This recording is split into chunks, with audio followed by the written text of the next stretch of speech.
Good morning, I'm Bill Maxwell. And I'm Evangeline Clemens. It's 10:45 a.m., November 11th, and here are your top stories on this bright and sunny fall morning. Gas prices continue to skyrocket as oil companies maintain their search for a more cost-effective way to drill for oil. Although a mandate was placed on the companies to keep the prices at a reasonable rate, representatives from each major oil company placed the blame of the rising costs on the lack of assistance from world leader Mikhail Natismai. A spokesperson for Natismai could not be reached for this topic. Crime is on a 15% rise from last year as the drug trade throughout this country continues to escalate. Last week there were 7 deaths in the tri-state attributed to illegal trafficking of narcotics from bordering countries onto our soil.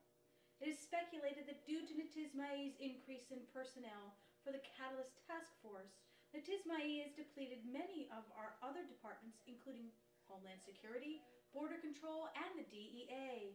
Although Natismai is confident that his forces that he has in place, the 15% increase is disturbing and frightening, as we see no answer in sight. Robbing Peter to pay Paul has never been successful in the past. Why would it be now? I spoke to someone in anonymity about this in Natismai's regime, and they were surprised at how much emphasis he was placing on the seizure of these catalysts. He's really placed full attention and is utilizing all the resources towards the CTF. It really is a strange thing. I hope Natismai understands what sacrifices he is putting towards the apprehension of these catalysts. I hope he does. We go from apprehending the catalyst to the catalyst already in custody, and that is the trial of Simon Cross. Really, one of the biggest topics of debate since the Unification Act. This trial has grabbed the full attention of the world. As we go into the last day of the trial and closing arguments, there's a tension in the air to whether this trial will in fact put a stop to the Catalyst Underground organization and their activities. The world is at the edge of their seats watching and waiting for the hammer to drop on Simon Cross, and maybe, in fact, the Catalysts themselves. Eva, we have our field reporter, Bethany Robeson, who has kept us up to date on the latest Simon Cross happenings at the courthouse right now. Bethany, are you there? Can you hear us? Yes, I can. Hello, Bill. Hello, Eva. Hello, Beth. It's been a long 2 weeks, but it seems like today should be the day that we end this. And the most infamous man in all the world is hung out to dry for the world to see. It seems like it, guys. Because this trial has been televised live throughout the world, there isn't much insight on this trial that you and the rest of the world doesn't already know. What is strangely odd, as I'm sure we're all confused about, is the fact that Simon pleaded not guilty to the charges of crimes against the pact, yet he continues to stay silent. He doesn't have any witnesses or witness testimony to support him, and he has no proof that helps his cause. If Natismai wanted to make an example of Simon Cross, his plan is a success up to this point, and Simon's making no effort to save his own life. Well, Bethany, as we all saw on Tuesday, Judge Melissa Quinnett asked Simon if he understood what he had done by requesting to defend himself. It is almost like a plea to stop Simon, to stop the bleeding now, and maybe save us from watching this man go up in flames. And yet, even with that opportunity to save face, he thanked her and agreed to proceed with this trial.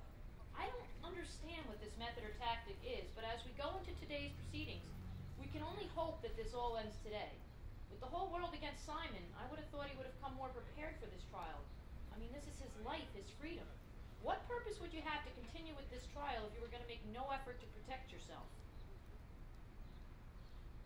Yes, Bethany, we're all as baffled as you are. Thank you. Thank you, Bethany. No problem, guys. That was Bethany Robeson reporting live from the UWPD courts. We all wait as the District Attorney Vanessa Mills and the self-proclaimed Catalyst, an alleged leader of the Catalyst Underground organization, get ready for their final statements to the jury and to the world. With continuing coverage on this trial of Simon Cross, let's take to the sky with our News Chopper 8 and Priscilla Pagan-Wright. Hello, Priscilla.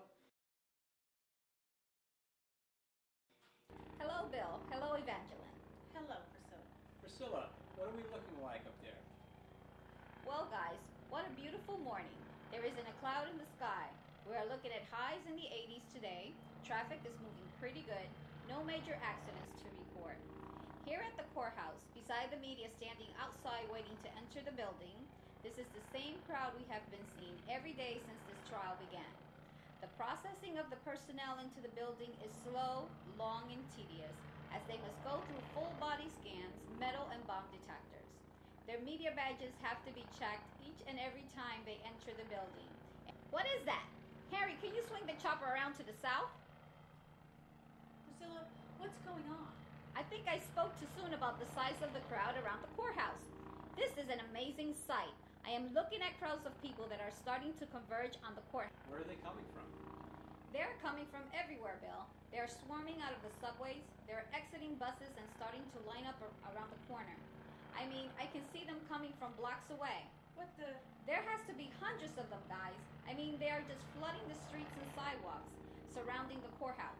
They are starting to put major halt on traffic here. The police are starting to mobilize and scramble. I've never seen a span of almost 2 blocks get filled so quickly with so many people. It's truly a sight. Thank you, Priscilla. We're going to cut to Bethany at the court steps to see what this is all about. You're welcome, guys. Bethany, what do you see? This really is an amazing sight.